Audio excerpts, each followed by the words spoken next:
ছাত্রছাত্রী বন্ধুরা দেখো, আজকে একটা নতুন ভিডিও নিয়ে এলাম। সেটা হচ্ছে তোমাদের বল ও শক্তি প্রাথমিক ধারণা এই অধ্যায় থেকে অধ্যায় 6। এখান থেকে আমরা 1 নম্বরের প্রশ্ন আমরা আলোচনা করেছি। ঠিক আছে, তোমরা যদি না দেখে থাকো ওটা দেখে নিও, এবং তোমাদের আই বাটনে, ডান দিকে আই বাটনে এই ভিডিও দিয়ে দেবো, বা ভিডিওর শেষে তোমরা পেয়ে যাবে। ঠিক আছে, আর বলি যে তোমাদের যদি ক্লাস 6-এর ম্যাথামেটিক্সের উপরে যদি তোমাদের সাজেশনের প্রয়োজন হয়, তাহলে তোমরা এই চ্যানেলে গিয়ে লার্ন ম্যাথ হ্যাপিলি চ্যানেলে গিয়ে তোমরা দেখে নিতে পারো। সেখানে এইটাকে সার্চ করবে, ইউটিউবে গিয়ে এটা সার্চ করবে, এটা লিখে সার্চ করলে দেখবে এইটা চলে আসবে লোগো, আর লার্ন ম্যাথ হ্যাপিলি বলে। সেখানে তোমরা সাবস্ক্রাইবটা করে নেবে, নিলে সেই চ্যানেলে চলে যাবে, গিয়ে ওটা দেখে নেবে। ঠিক আছে, ওই ভিডিওটা দুটো ভিডিও আপলোড করা আছে, ওখানে দুটো সেট আপলোড করা আছে তোমাদের দ্বিতীয় পর্যায়ক্রমিক মূল্যায়নের জন্য। ওটা তোমরা দেখে নিতে পারো। হ্যাঁ, আচ্ছা দেখো তাহলে এখানে ভিডিওটা আলোচনা করি।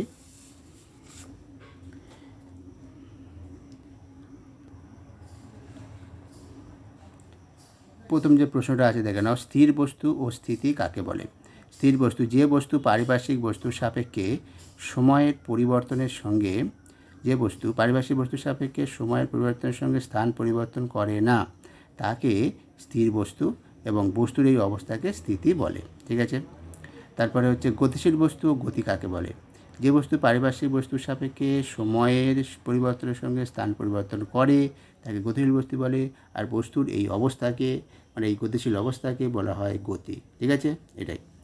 এবারে পরবর্তী যে প্রশ্ন, দুটি কাজের উদাহরণ দাও যেসব কাজে টানার দরকার আর পড়ে। ঠিক আছে, যেমন কি হচ্ছে ড্রয়ার বের করলে, যখন ড্রয়ারটা বের করো তখন টানার প্রয়োজন। তারপর গাছ থেকে ফুল তুললে এক্ষেত্রেও টানার প্রয়োজন। ঠিক আছে, তারপরে দুটো কাজের উদাহরণ দাও যেসব কাজে ঠেলা দরকার। সেটা হলো কি, ফুটবলে ক্লিক করলে, তারপরে প্লাগ পয়েন্টে প্লাগ গুঁজলে সেখানে ঠেলা দরকার।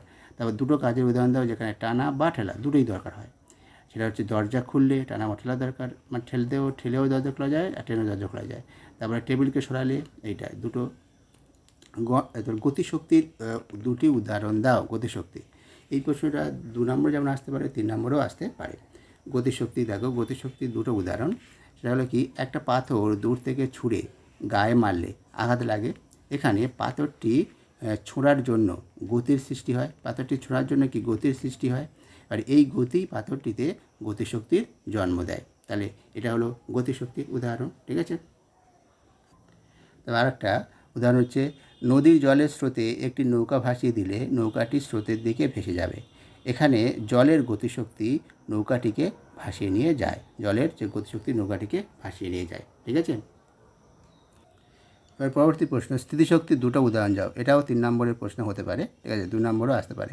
দেখো, জল শুদ্ধ একটি বালতিকে বেশ কিছুটা উপরে তোলা হলে কী হয়, এই জল শুদ্ধ বালতির মধ্যে স্থিতিশক্তি তৈরি হয়। এটা একটা উদাহরণ স্থিতিশক্তি। তারপর ঘড়িতে দম দিয়ে ওর স্প্রিংকে সংকুচিত করে স্প্রিংটিকে ওর স্বাভাবিক আকার থেকে একটা বিশেষ আকারে আনা হলো, এর ফলে স্প্রিংটি স্থিতিশক্তি লাভ করে। ঠিক আছে, যদি এইভাবে করা হয় তাহলে সেখানেও স্থিতিশক্তি তৈরি হয়। এটাও একটা স্থিতিশক্তির উদাহরণ। তাহলে কীভাবে কোনো বস্তুতে স্থিতিশক্তি তৈরি করা যায়? কীভাবে তৈরি করা যায়? একটা হলো কি, যে বস্তুকে ওর স্বাভাবিক অবস্থান থেকে পারিপার্শ্বিকের তুলনায় কোনো বিশেষ অবস্থানে আনলে, এই একটা। তারপরে বস্তুর স্বাভাবিক আকৃতির পরিবর্তন ঘটালে, একটা। এই দুটোভাবে হচ্ছে কোনো বস্তুতে স্থিতিশক্তি তৈরি করা যায়। ঠিক আছে, তারপর ঝড়ে ঘর বাড়ি ভেঙে যায় কেন? যে কারণ ঝড়ের প্রচণ্ড গতি তার মধ্যে গতিশক্তির যোগান দেয়। ঝড়ের প্রচণ্ড গতি তার মধ্যে গতিশক্তির যোগান দেয়, আর সেই শক্তির ফলে ঘরবাড়িটা ভেঙে যায়। ঠিক আছে, তারপরে স্থিতিশক্তি থেকে গতিশক্তিতে রূপান্তরের দুটো উদাহরণ। গতিশক্তির রূপান্তরের দুটো উদাহরণ দাও। কী দেখে নাও। স্থিতিশক্তি থেকে গতিশক্তি, যে একটা হচ্ছে ধনুক থেকে তীর ছোড়া হলো, এই একটা, সেখানে কি স্থিতিশক্তি গতিশক্তিতে রূপান্তরিত হয়। আরেকটা হচ্ছে একটি ক্যাম্বিস বলকে উপর থেকে ছেড়ে দেওয়া হলো, এক্ষেত্রেও গতিশক্তি স্থিতিশক্তিতে রূপান্তরিত হয়। ঠিক আছে, আচ্ছা, একটু যদি বিস্তারিত বলতে চাও তখন বলবে যে ধনুক থেকে যখন তীর ছোড়া হয় তখন কি হয়, ধনুক থেকে তীর ছোড়া হলে ধনুকটাকে বাঁকানো হয়, তাই তো। ধনুকের সঙ্গে যেটা একটা মতো তার মতো একটা ঝোলানো হয়, তাই তো, মানে বেঁধে দেওয়া হয়। সেটা যখন টানা হয় তখন ধনুকটা বেঁকে যায়, তার আকৃতির পরিবর্তন ঘটে। আকৃতির পরিবর্তন ঘটানোর জন্য ধনুকের মধ্যে স্থিতিশক্তির জন্ম হয়, আর সেটা যখন সেই স্থিতিশক্তি যখন সেটাকে ছেড়ে দেওয়া হয় তীরটা, তখন সেই স্থিতিশক্তিটা তীরের মধ্যে চলে গিয়ে তীরটা গতিশীল হয়, সেখানে গতিশক্তির জন্ম দেয়। এইভাবে স্থিতিশক্তিটা গতিশক্তিতে রূপান্তরিত হয়। এইভাবে বলতে পারে বিস্তারিত। তারপরে একটা ক্যাম্ব্রিজ বলকে উপরে ছেড়ে দেওয়া যখন হয়, উপরে ছেড়ে দিলে ক্যাম্ব্রিজ যখন উপর থেকে ছেড়ে দেওয়া যখন হয়, তার উপরে যখন ছিল তখন সেটা স্থির ছিল, মানে সেখানে স্থিতিশক্তি জমেছিল, সেখানে যখন ছেড়ে দেওয়া হচ্ছে তখন সেটা গতিশীল হয়ে যায়, তারপরে গতিশক্তির জন্ম নেয়। ঠিক আছে, এইভাবে স্থিতিশক্তিটা গতিশক্তিতে রূপান্তরিত হয়। তারপরে হচ্ছে গতিশক্তি থেকে স্থিতিশক্তিতে রূপান্তরের দুটো উদাহরণ। কী কী আছে দেখো, গতিশক্তি থেকে স্থিতিশক্তি রূপান্তরের দুটো উদাহরণ। একটা হচ্ছে একটি ক্যাম্ব্রিজ বলকে উপরে ছোড়া হলো, আর উপরে যদি ছোড়া হয় তাহলে কি সে গতিশীল থাকতে থাকতে একটা সময় কি থেমে যাবে, একটা সময় একদম উপরে গিয়ে একটা সময় থেমে যাবে, আর সেখানে সে স্থিতিশক্তিতে পরিণত হবে। তাহলে এটা হচ্ছে গতিশক্তিতে স্থিতিশক্তিতে উদাহরণ।